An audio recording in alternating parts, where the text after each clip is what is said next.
December મહિનામાં ફરી એકવાર રાજ્યમાં વરસશે કમોસમી વરસાદ. હવામાન નિષ્ણાત અંબાલાલ પટેલની આગાહી. 8 થી 18 ડિસેમ્બર વચ્ચે વરસી શકે છે વરસાદ. અમદાવાદના બાવળામાં ગમખ્વાર અકસ્માત. રામનગર ગામ પાસે ટ્રકની પાછળ અથડાયો પિકઅપ ટેમ્પો. 4 લોકોના મોત, 2 ને ઈજા.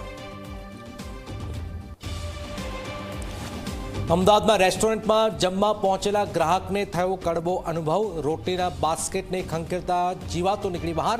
મનપાએ ફટકાર્યો 25,000નો દંડ.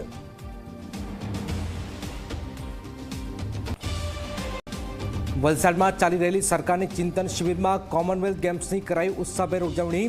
મુખ્યમંત્રી ભૂપેન્દ્ર પટેલે આ ક્ષણને ગણાવી ઐતિહાસિક. મુખ્યમંત્રીએ નાયબ મુખ્યમંત્રી હરસંઘવીના કર્યા વખાણ.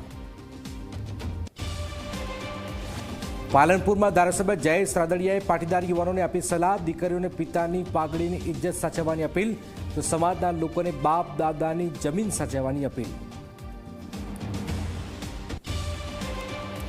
ભરૂચમાં